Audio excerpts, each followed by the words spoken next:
All right, here we go. Day 2. All right. So, let's get the streaming key here. Copy. Paste in the channel if any of you guys need that. All right. So we're going to talk today about right and wrong. So this might seem like a very odd topic for a computer science class, but between this and the theories of truth, that boils down to the differences in opinions that people have on a whole variety of issues. So if you could tell me what theory of truth you tend to use in life, and if you tell me what theory of right and wrong, what moral framework you use in life, and a lot of times I can predict your views on things like abortion and autonomous vehicles and whether we should go to war and the existence of God, like just a huge wide variety of subjects that people debate very fiercely, oftentimes just boil down to their views on these really big topic issues. And we don't talk about right and wrong very much in computer science, and I think that's really a problem, right? Because computer science makes the world go around these days, right? When you think about the impact that Facebook and Twitter have on the world these days, like, man, I wish more computer science people stopped to think about whether what they're doing was right or wrong. You know what I mean? So, yeah, there's a few issues where like people, like you can almost kind of categorize somebody's thoughts, right? So like, what kind of evidence do you accept, right? We talked about this earlier. There's like a priori, and then there's like a posteriori.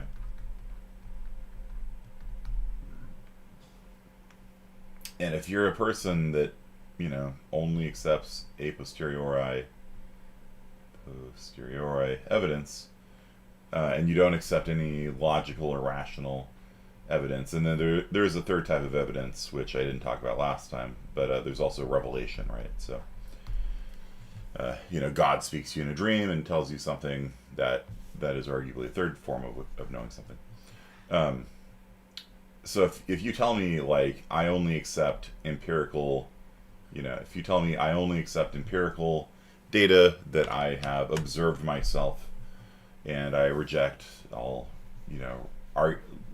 logical arguments for things, that's just navel gazing, and I don't accept revelation, then it's very likely that these people are atheists, right? Because, if you don't accept revelation, you don't accept, logic and reason and things like that as forms of evidence, and only things that are scientifically testable and observable and things like that, then these people are more likely to be atheists, right?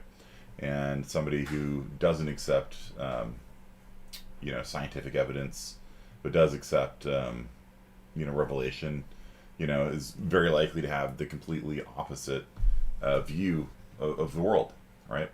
And so, you think that, okay, we'll have a Christian or a Muslim or a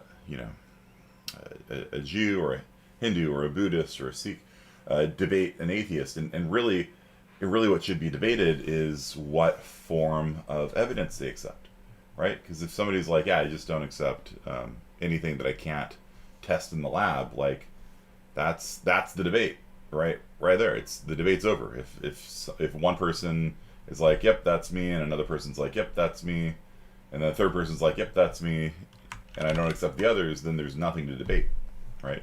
Or maybe that should be the thing that you're debating. Can't hear? Testing. Hello.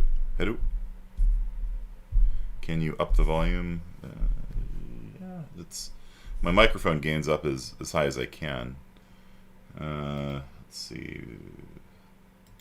Go to the sounds control panel. You can try like right-clicking me and Yeti X, default device, properties, levels. I can boost the gain on this. Okay. Hello. Testing. Hello. And then you can right-click on me in Discord if you want. Is this more clear for you guys?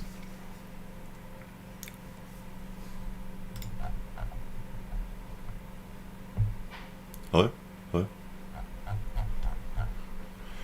The rain in Spain stays mainly on the plain. Okay, you can hear me? Cool.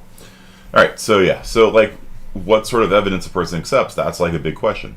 And then what kinds of, what do they mean by truth, you know? Do they mean truth is that which corresponds to reality?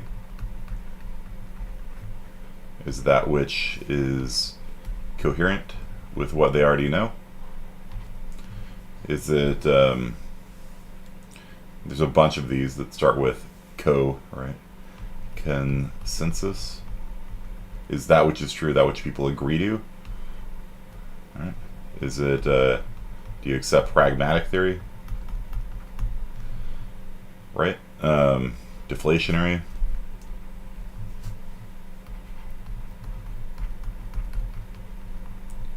Right? Somebody who thinks that truth is just a matter of agreeing with somebody is going to have a different view on the world, you know, than somebody who thinks that truth is that which is, you know, beneficial for you, right? And that's different than if you think truth is something you vote on, right? Which is different from somebody saying, no, truth isn't what you vote on. Truth is that which actually is, you know, and that's different from somebody who says, well, truth is that which is coherent with what we knew to be true. And so you can prove things to be true, you know, without going outside your door. Or you can have the Marxist theory of truth that says, I don't care what truth is, it just matters if it benefits my political party or not, right? And so depending on which one of these somebody picks, then again, you know, a lot of times that's what the debate is. You know, if somebody is debating somebody and they have a radically different view of truth, then that's what the debate's over, really. It's like, you know, this person's like, look, I've proven my point because I started with these axioms and I have proven that this thing that I'm trying to prove is coherent with it.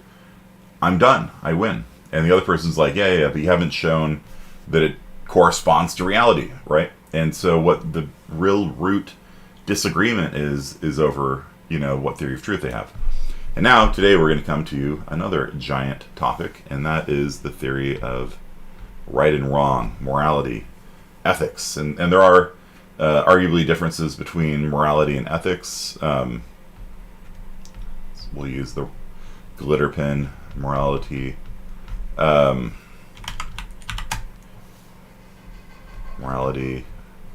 I'm just going to use them interchangeably, even though that's kind of wrong to me.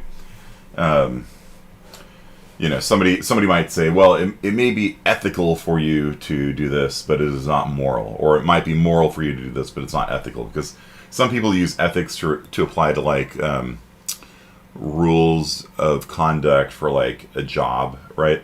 So, for example, it's not ethical for me to reveal any of your grades, right? But personally, from a moral standpoint, I don't think it's wrong at all, right? So, like, if somebody does a presentation, I'm like, good job, you get an A.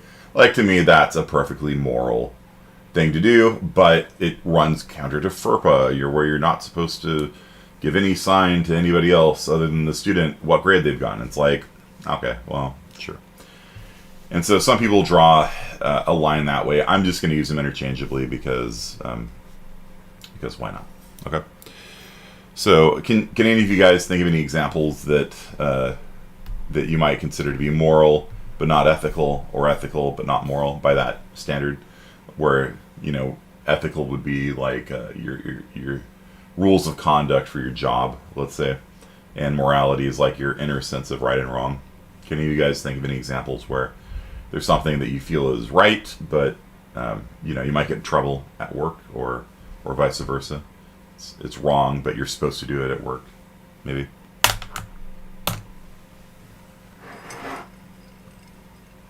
And that's probably not the most technical way of defining it, but why not? It'll be an interesting question for you guys to answer.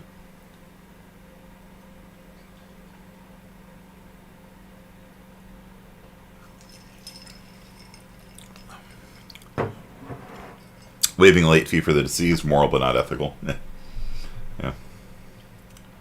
Having to ask to go to the bathroom at school when you really got to go. Is that immoral? Really? Ask to go to the bathroom?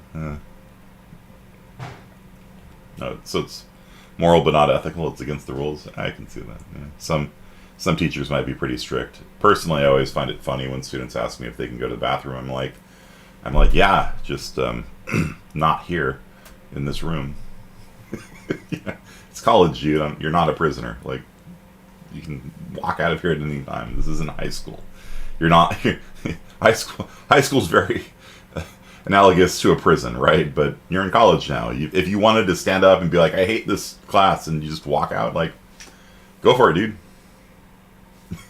Yeah, I'm not going to stop you. If you need to pee, please don't do it in my computer lab. But you know. So immigrants and deporting, yeah, that's boy, that's a tough one, right? Like, defending a friend who's gotten into a fight. Oh, interesting. Yeah. So which one do you think it is? It's moral to defend a friend, but not ethical, or something like that. Free food to the homeless and working in a restaurant. Giving something for free when you should have charged them. Making an exception for someone because something external is affecting them. Moral, but usually unethical. Yeah. Letting a sick student turn a late assignment with full creds. Yeah. I mean, for me, my syllabus says, like, if you're sick, like last semester I had a bunch of students come down with COVID. And they're like, hey, you know, like, or like last week a student contacted me. He's like, hey, by the way, my garage just burned down. Would it be all right? I'm like, yeah, you know, it's okay. He sends me a photograph of, like, his garage and his firefighters. I'm like, yeah, you can turn in late. Like, I'm not my only rule is you just contact me. You know, like, I'm sick. All right, cool. Yeah, you know, it's fine. All right, so let's talk about what does it mean to make something right or wrong, right? What does it mean? Like, when I say that is morally acceptable, usually what that means, and there's different concepts of what it means to be right and wrong, but we'll say if you are a moral person, a moral action is something you can, or maybe should, depending on the context, do. An immoral action you shouldn't do. And an amoral, that's an A in front of it, an amoral action is neither moral or immoral.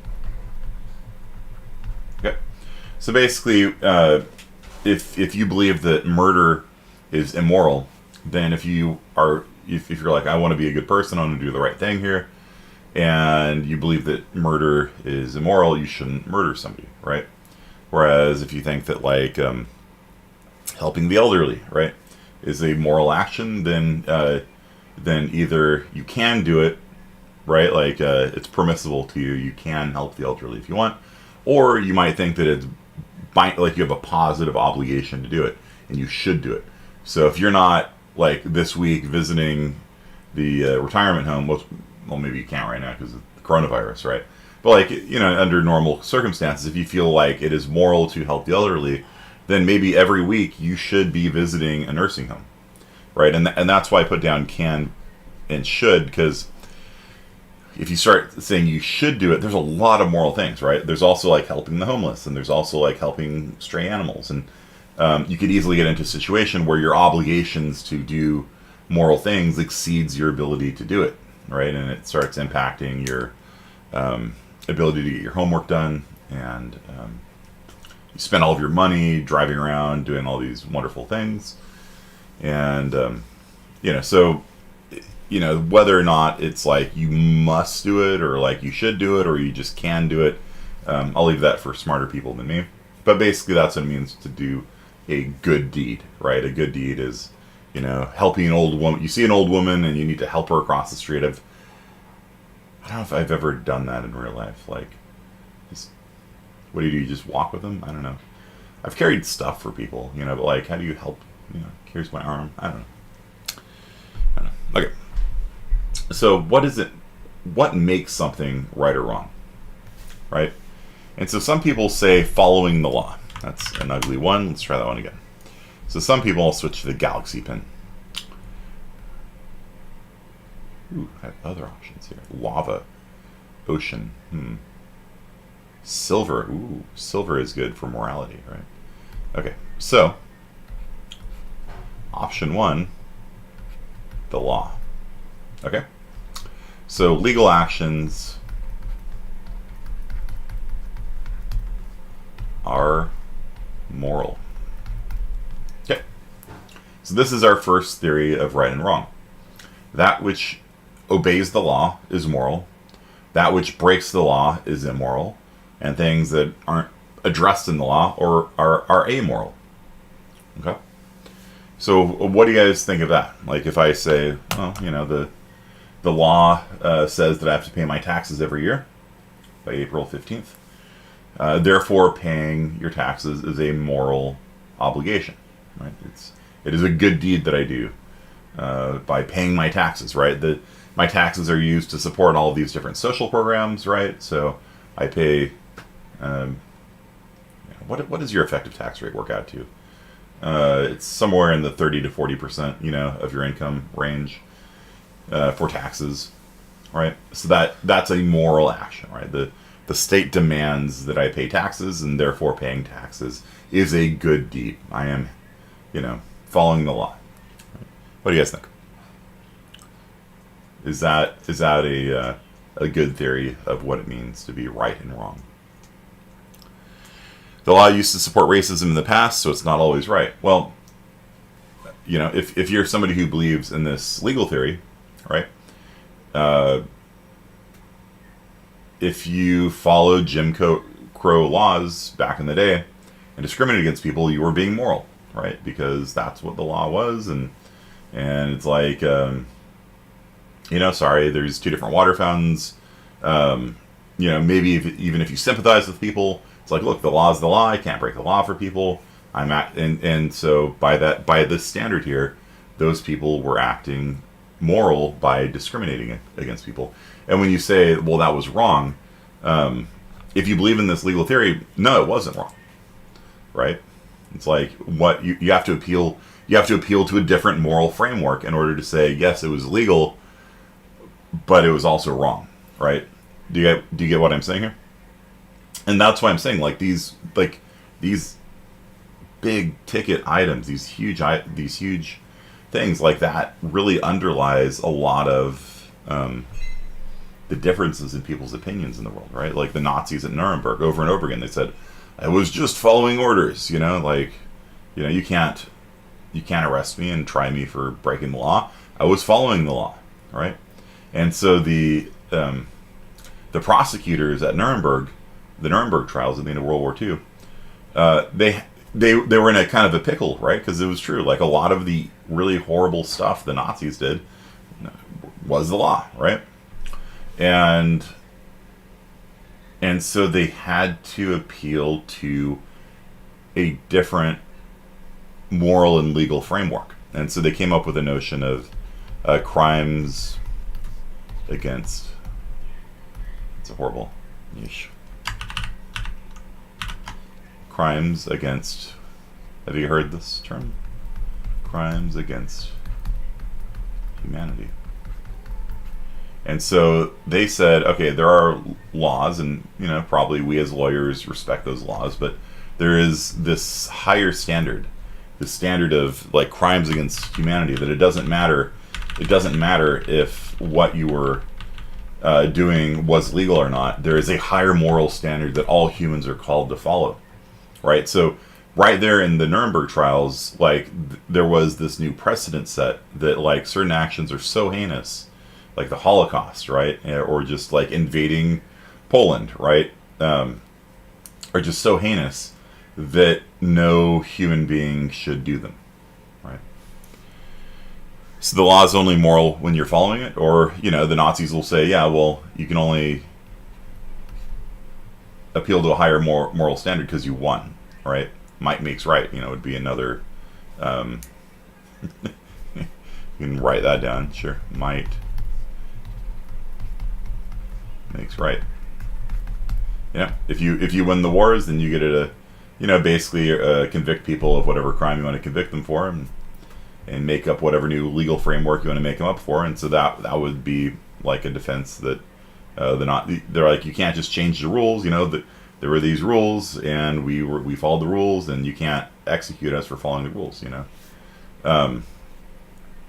Victor writes the history books, which is technically true in a certain sense, but at the same time, like that phrase that like the history books were written by the victors is a little bit of an oversimplification, right? Because if you don't think that American history textbooks beat up on America like all the time, then you haven't read a history textbook since the early 60s, right?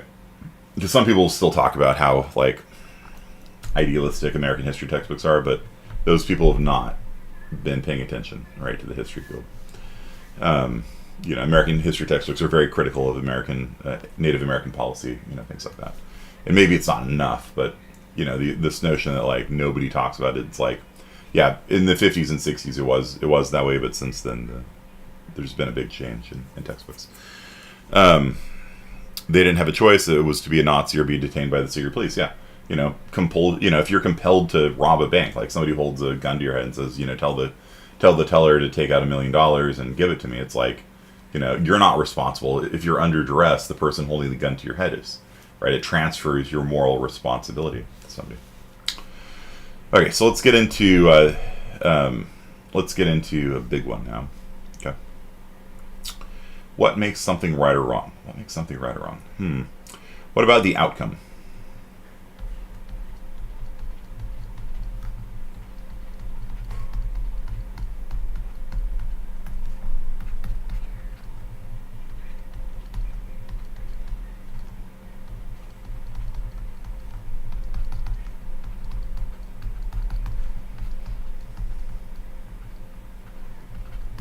The outcome of an action makes it right or wrong. Okay? And so it's like, well, okay, well, you still haven't really told me what standard you're using to judge for right or wrong. So let's talk about the most famous form of consequentialism, and that is utilitarianism. And so the most basic form of utilitarianism is called hedonism, which gives people the wrong idea. Like hedonism is supposed to be what all of you college students are, going out there and drinking and partying and getting coronavirus and all that kind of stuff, right? But that's not exactly what Bentham, the inventor of utilitarianism, meant by it. Basically, the notion is that pleasure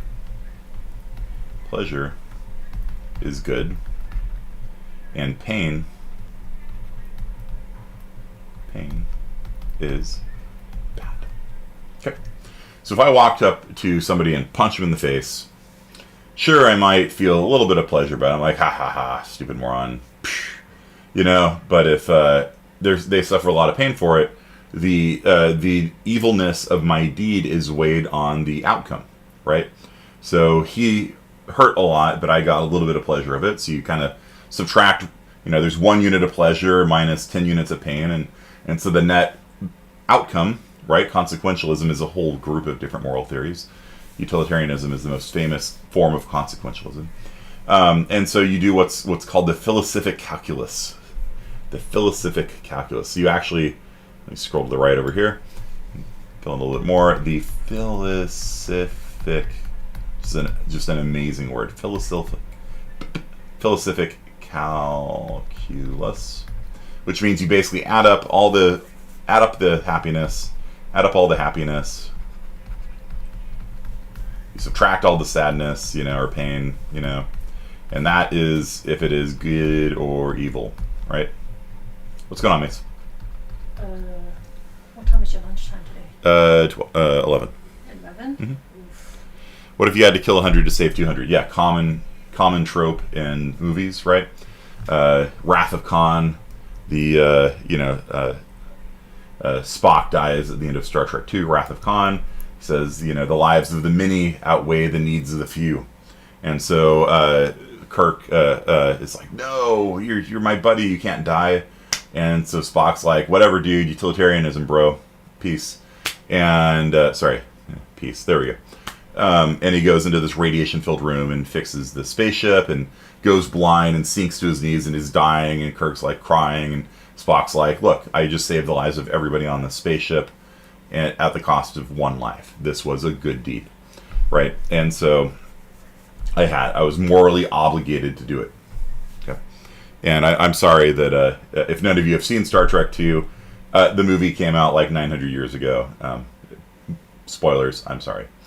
So, and so that would be an example of utilitarian thinking, right? Where, as long as it benefits the most people, yes, you add up the happiness, and sometimes people phrase it as like bodily health, like well-being. Bodily well-being is a way that Sam Harris, famous atheist, describes it. Some people like John Stuart Mill include more than just hedonism. In other words, more than just pleasure and pain. He talks about like, the pleasures of reading a good book. And he says there's no person who has followed the pursuits of the mind that would willingly give up the pursuits of the mind and like studying calculus, like real calculus, not philosophic calculus, for the earthly possessions of having a girlfriend or something like that. And I'm kind of like, buddy, have you ever met a philosopher? Like, man, some of those guys are just like super fixated, on pleasure and pain. Okay, so and so consequentialism is a whole group of different theories where basically the rightness or wrongness of an action is judged on its outcomes. And the most simple form of that is hedonistic utilitarianism, where basically, you add up all the benefits of pleasure and subtract out all the pain that you cause, and then that determines if it's good or bad. What if, Kenji says, what if you had to kill 100 to save 200? That would be a utilitarian view, right? And it would be good. Or a classic example of that would be, what if you could kill a homeless person and chop up all their organs and give the organs to save the lives of very famous people, right? Like, let's say the president's dying, and the only person who has a matching liver or whatever, is this homeless guy. The homeless guy is not really contributing anything to society, and not only can we save the life of the president, but Julia Roberts, the famous actress, she also needs a heart, and so you portion up the body parts, right, and hand them out, and so when you do the arithmetic on it, right, you've saved the lives of 7 valuable members of society, and you've cost the life of 1. Therefore, that is a good action, right? And there are arguably countries in the world right now that have made that their official policy, right? The trolley problem is a classic example, and now so the trolley problem. How much time do we have left? 16 minutes. The trolley problem is a classic problem, and it reveals what people's moral theories are, right? Like a lot of these things boil down to, just boil down to what theory of right and wrong you have. Okay, so the trolley problem is there's a person on the train tracks like this, and let's say there's 5 people that are working on the train tracks. 4, 5, and there is a you're behind the wheel of a trolley. Here's the trolley. It's a bus apparently. You're here, right? And so you can choose to divert the trolley this way and run over 1 person instead of 5, right? And so for a utilitarian, it's not much of a moral quandary, right? It's like flip the switch, kill the 1 person, save the 5, right? And I've surveyed people on this. The only fair solution is multi-track drifting. Classic example. In The Good Place, if you guys ever saw The Good Place, they did an episode on the trolley problem, and one of the demons in the show is like, just clearly you need to have a scythe sticking out the side so that you can kill everybody, right? You don't want to miss any of them, and people are like, dude, what the hell? Right? And so, like something like 80% of people would say you should steer the trolley towards the one person or run over the one person instead of the five. It's unfortunate, but 5 lives, 1 life, right? And then of course in the episode, the person that he tries to run over is his friend, and his friend gets crushed to death and sprayed in blood. Tokyo Drift trolley style, yeah. And then there's variants of it where it's like, okay, what if instead of steering the trolley, what if you're a bystander, right? And there's a little lever here, and you can pull on the lever. Does that make a difference? If you're responsible for the trolley, maybe that makes a difference versus you just being bystander, and you could hit the switch over here and redirect it.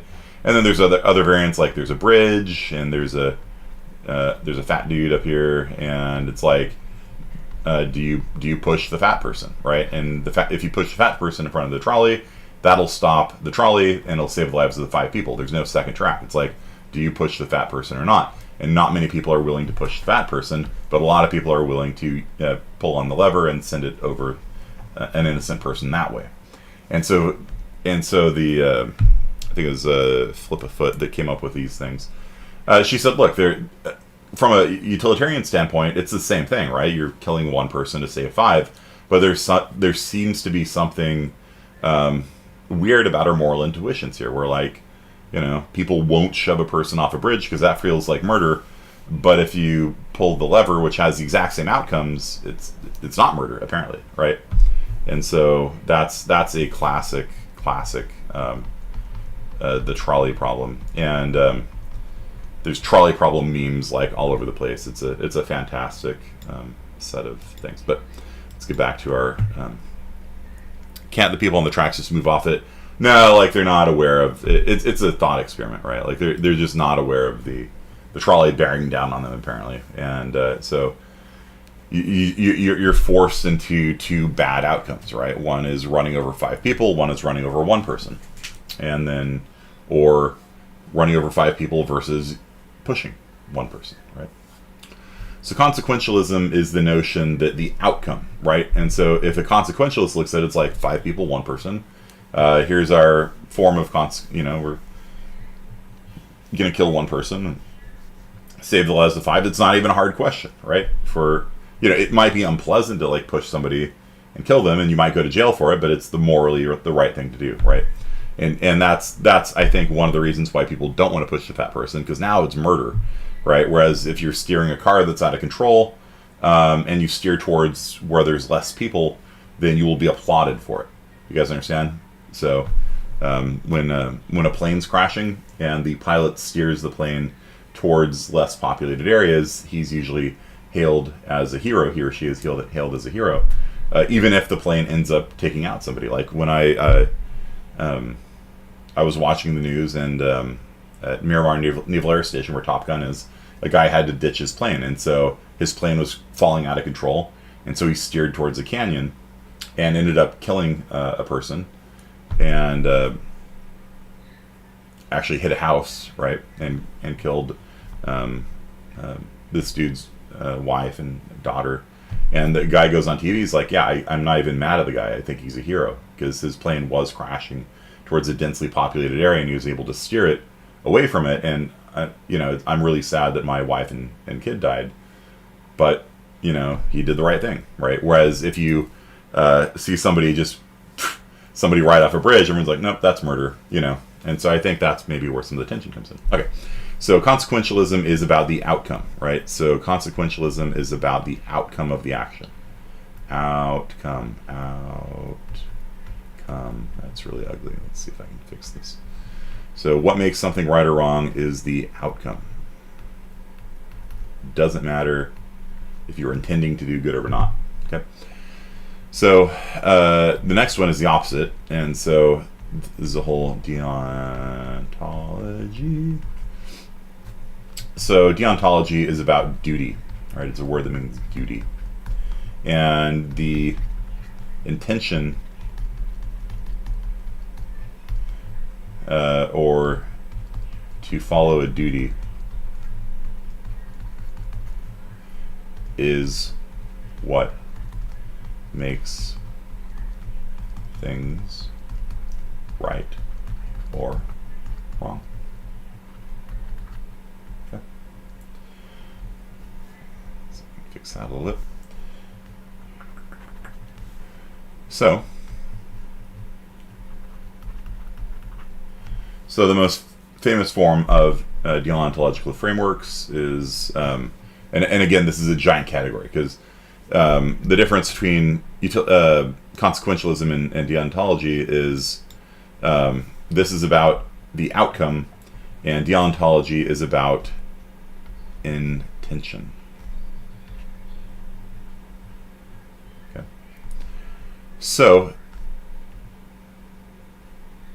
it doesn't matter how many people die. Were you trying to save people's lives or not, right? Intention. Okay. So I would stop the trolley. Yeah, in the thought experiment, you can't stop the trolley, right? The brakes don't work. It's out of control. You're presented with a very difficult choice, right? And so with deontology, it's not about how many people end up dying, right? Because a lot of times you go into something with good intentions, but then there's a terrible outcome, right? Like, FDR tried fixing the economy with all sorts of good intentions, right? He wanted to fix the U.S. economy during the Great Depression, and so deontologists be like he's doing a morally good thing. Unfortunately, the outcome of most of his decisions were bad. Right, like so when FDR implemented, he would just arbitrarily change the gold rate, like how much gold was worth, just every day. He would just on a whim, he's like, it feels a little high right now, and he just lower it, and like he did a lot of things that ended up backfiring really really badly. And one of the most I don't know if it's famous, but one of the most relevant issues is. He fixed wages, like this is, I don't know if you guys know the story, but like he fixed wages. He made it so you can't like wage freeze across the country. And so he wanted it so that it didn't matter whether you worked at company A or company B, you'd get paid the same amount of money, which to me sounds horribly unconstitutional, right? Like if I want to hire one of you guys to work for me, I should be able to set the wage that I want to set. But wage freeze. And so what happened was companies could not offer more money to better employees, right? So if I wanted to hire Jaden White to work for me, and he's like, no, I'm going to work for this other company. It's closer, it's an easier commute. I couldn't offer him more money to work for me, and then maybe, I'm like, all right, well, Kenji, come work for me. He's like, I'm sorry, I'm making the same amount of money at this other company too. And it's like, well, I need people, right? And so what they ended up doing was they give me benefits in all years. That's exactly what happened. And so what happened was the companies could offer benefits. And so before this wage freeze by FDR, healthcare wasn't tied to your employer. Nowadays in America, most people get their healthcare from their employer, right? Whether they want it or not. And it doesn't make any sense if you think about it. Like, there's absolutely no reason why your employer should be the source of your medical care. Like, there's no logical connection between these two things. But what happened was in World War II, that allowed one company to lure people away. We will pay for your health care. We will give you better benefits. We'll give you more retirement, that kind of stuff. Because that wasn't wages, per se. And so what happened was now the reason why the American healthcare system is so screwed up is because it's like if you quit your job, like if you have a bad boss or whatever, and you want to quit your job and go to work for yourself, you're going to lose your healthcare. And so it ties people to their jobs, and it slows down the free movement of people in the economy. And it's just a really weird system that you get healthcare through your company. Like, why don't they just give you money, right? Like, if they just give you more money and then you can buy healthcare however you want, doesn't that kind of make more sense? And like right now, I have to buy healthcare from, it's a union rule. I have to buy $12,000 worth of healthcare I have to buy that I can't use. I can't use it. I can't use it, but I have to buy it because it's tied to my employment. And at Fresno State, they allow you to, if you don't want healthcare, they'll just give you money instead. They'll give you like a couple $100 instead. At Clovis Community College, your healthcare is mandatory. You must buy healthcare, and the cheapest healthcare plan there is a year is $12,000. It's $1,000 a month. They could be in my pocket, but instead I pour into a giant hole in the ground and am forced to buy. And so under a deontological model, FDR's actions were ethical. He was trying to, his heart was in the right place, right?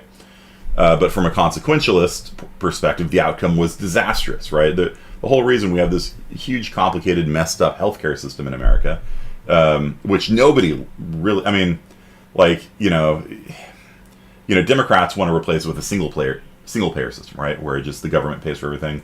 And Republicans want to do various options to give individuals control over their healthcare.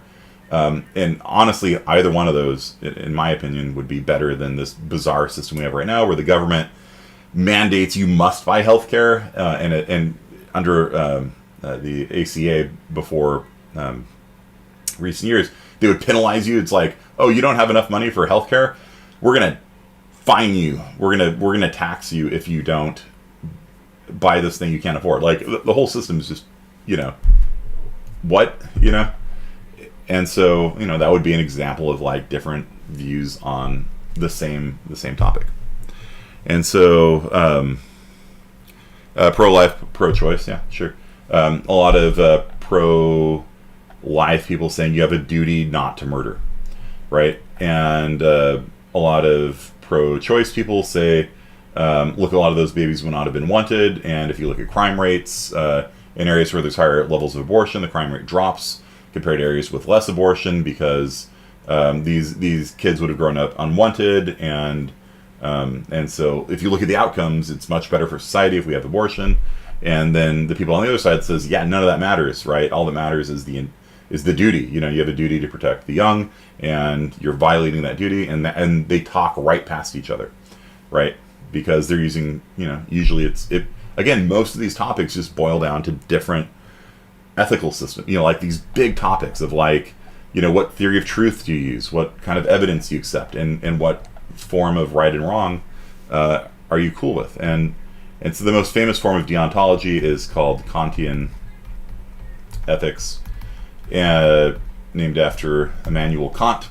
And basically his whole thing was you have a duty, you have this duty to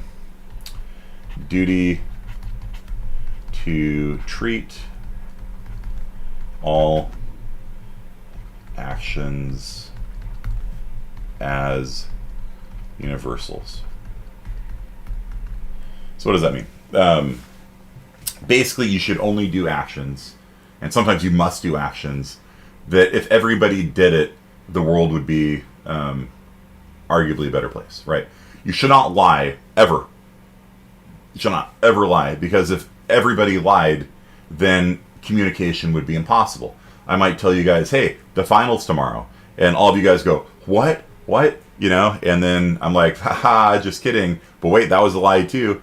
There's not, there is, and you have no, there's no information being transmitted at the point where everything is a lie. It's just like, society would break down if everybody lied all the time.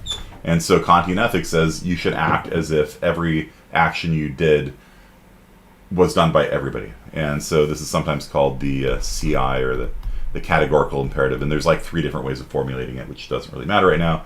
But basically, if your action could be done by everybody and the world would be all right, then it's cool, it's good, it's ethical, it's moral.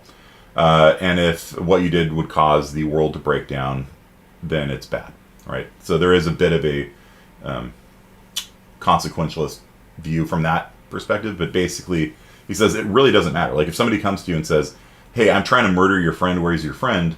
Kant might say, he's over there, because I should not lie, ever. Right? I have a duty not to lie. I know the outcome would be my friend gets murdered, but I have a duty never to lie. And there are people that debate this issue, right? But that's Kantian ethics in a nutshell. Those deceiving kingdom type vibes, yeah. Lying can be a key to survival, right? And so people will hotly debate these issues, like, lies kind of make our society function. How are you doing today? Great. Oh, good to hear that. They're not great. Narrator's voice, they weren't great. But nobody wants to hear about your kidney stones, you know what I mean? Like, well, since you asked, I got some joint pain, my ears are growing hairs, and my butt hurts, and like you all know people like that, and you're just like, dude, I was just being polite. Like, I don't actually want to hear about your butt pain, dude. Like, I was just being polite, and so that's an argument against Kantian ethics, is that like a lot of lies we tell are just like to just lubricate society, right? How are you? Great, good, good to see you. Narrator's voice, it wasn't good to see him. All right, so there's one really big thing on here we haven't talked about, which is divine command theory. Very common viewpoint, which is that what God says is right and wrong is what is right and wrong. Okay, so if God says murder's bad, murder's bad. If God says murder's okay, then murder's okay. And this is a very commonly held viewpoint. Some philosophers, like when I took philosophy in college, they're very dismissive towards this. Philosophy as a field is very atheistic. It's something like 70-80% atheist, something like that, in philosophy.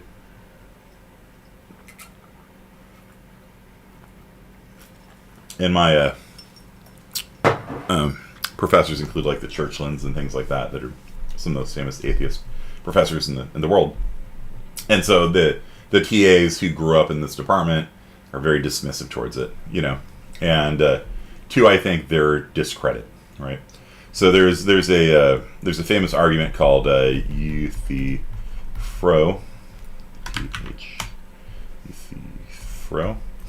which says, well, if God can just make things right or wrong, it's arbitrary. And but if God makes murder wrong because murder is wrong, then it's not wrong because of God, right? And so the Euthyphro dilemma says, well, either there's some external source of morality to God, or it's just arbitrary. It's just God making up rules. And I think supporters of divine command theory would say, it is kind of arbitrary. The fact that the Jews were ordered to take off the Sabbath, that's kind of arbitrary, right? But does that mean it's wrong or it's not moral? And so it's I think there's better arguments for it than like philosophy typically gives it. It's like, well, yeah, like it could have been a Friday, or Christians take off on Sundays and Jews take off on Saturdays, and I don't know, it doesn't seem to bother anyone. Like, it seems arbitrary, to a certain perspective. I don't know. Does it mean it's wrong? I don't know. Sometimes lying is good then. I think sometimes it's good. And so, so divine command theory is very, very popular. A lot of people think the Euthyphro argument, the Euthyphro dilemma, is a knockout against it. I'm not convinced by it.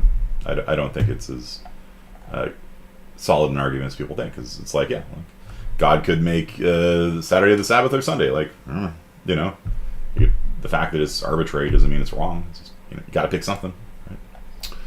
Okay, so law might make right, consequentialism, utilitarianism, deontology, divine command theory, and then there is virtue ethics.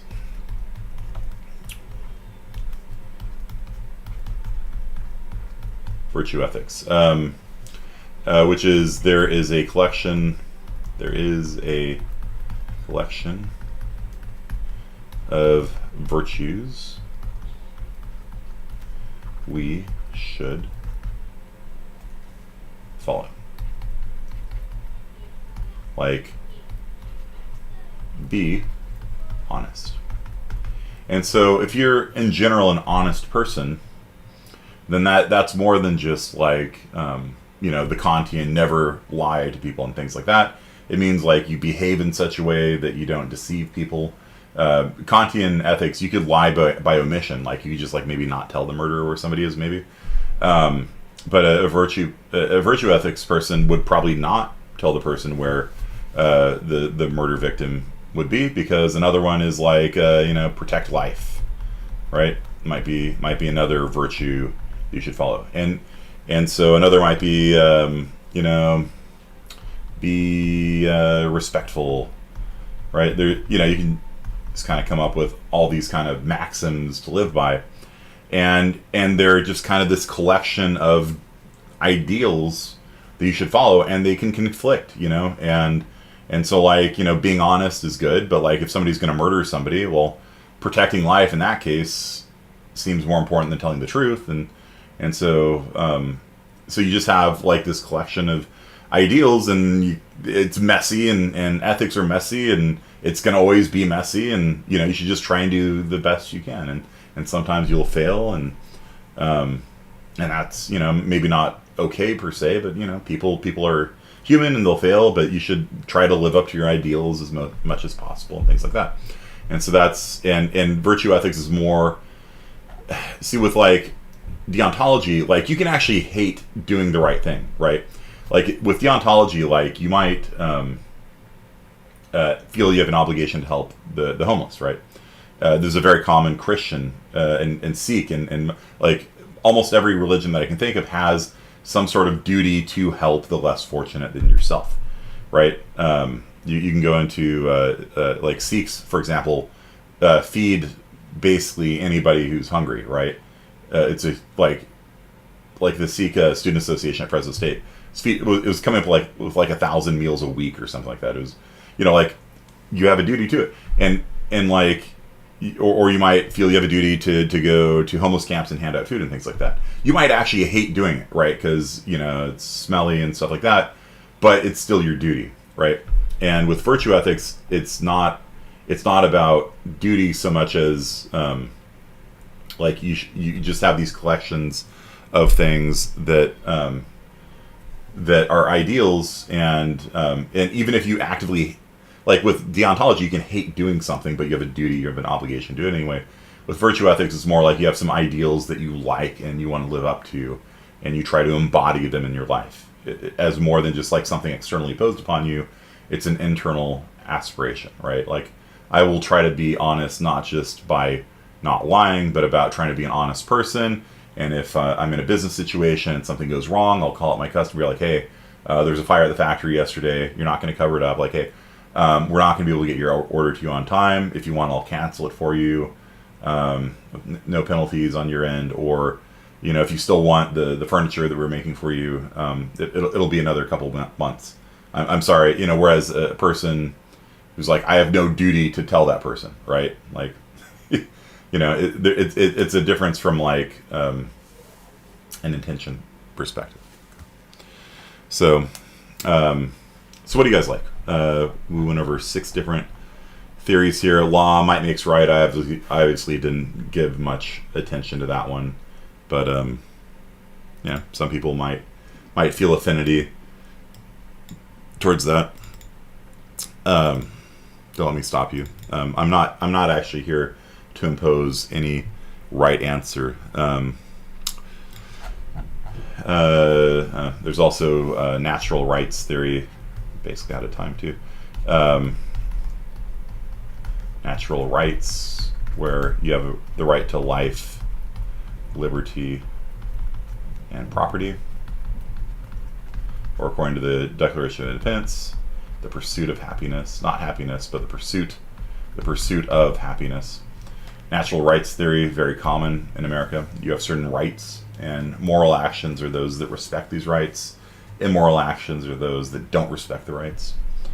And so basically the prime rights are life, liberty, and property, according to John Locke. Or if you follow the Declaration of Independence, life, liberty, and the pursuit of happiness. You don't have happiness guaranteed, but you have the natural right to pursue happiness. Okay, and then finally, there's social construction of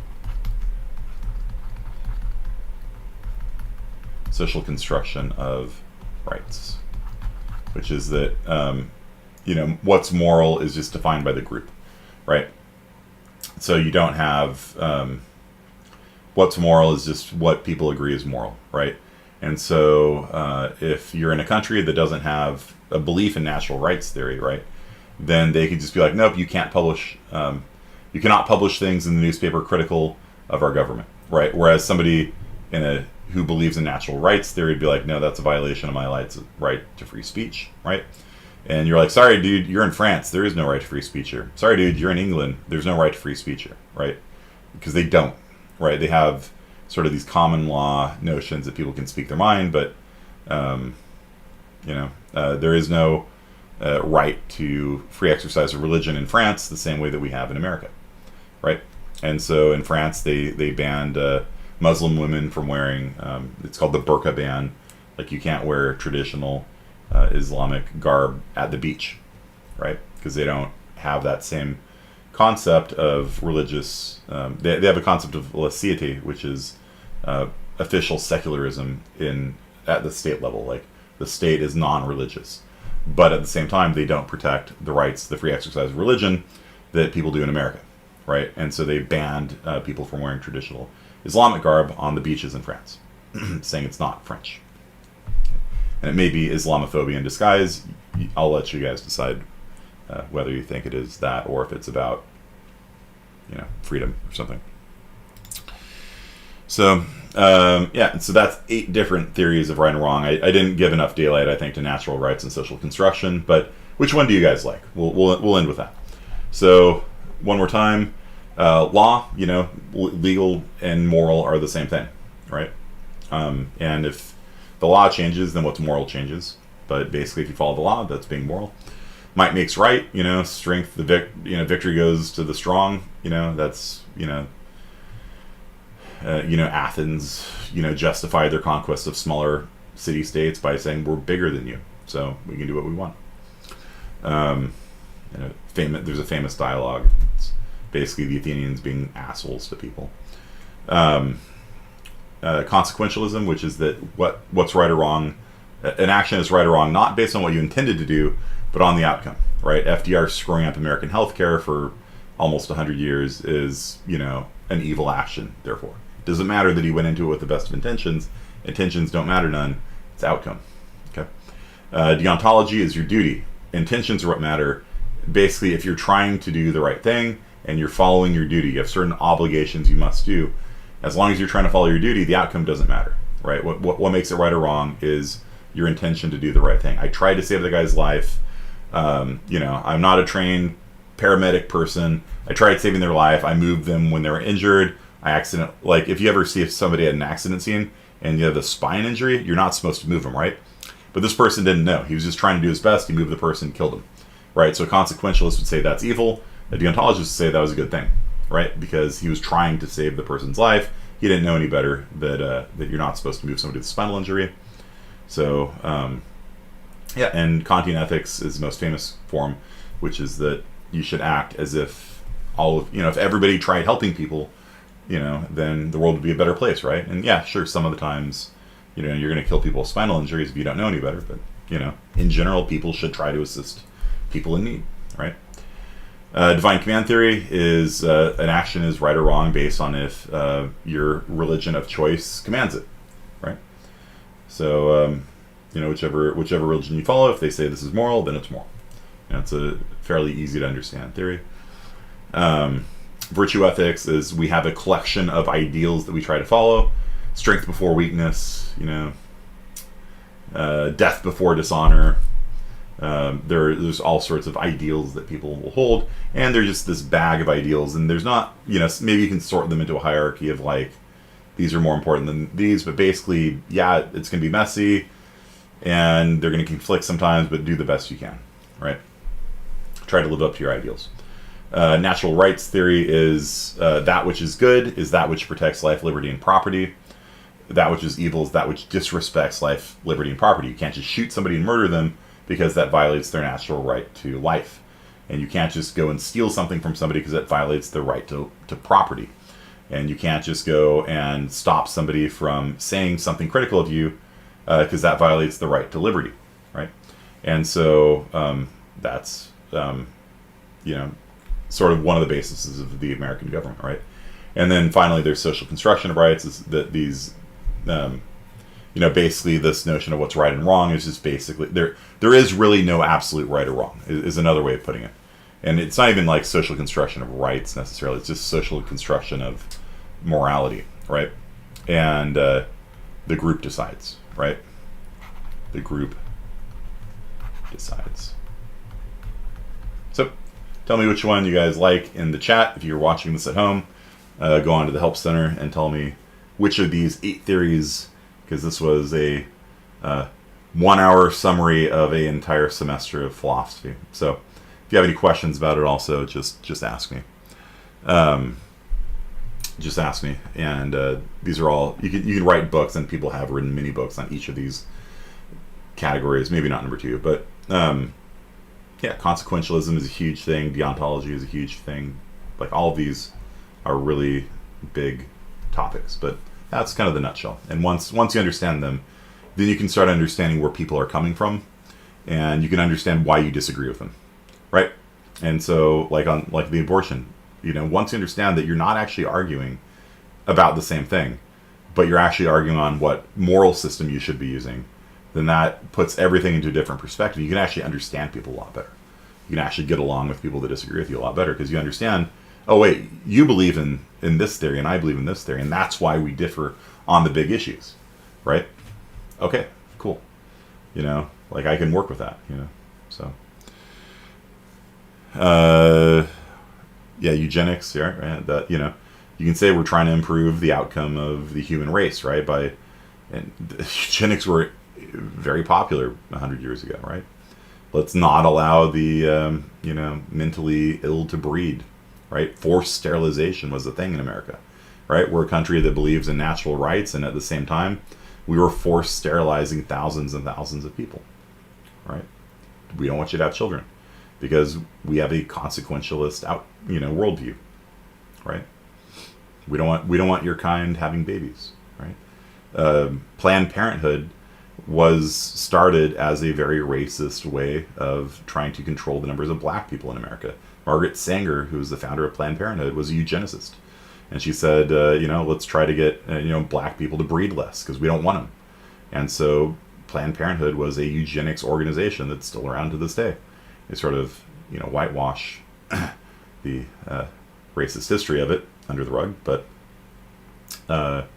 true.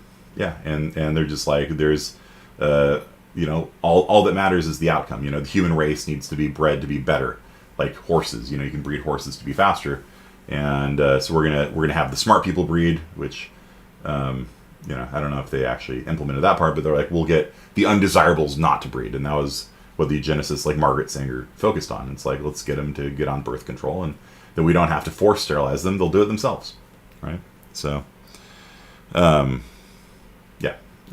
so that's a classic consequence. That's a problem with consequentialism, right? So you can justify all sorts of horrible things in the names of a greater good, right? So whereas a natural rights person would be horrified by that, right?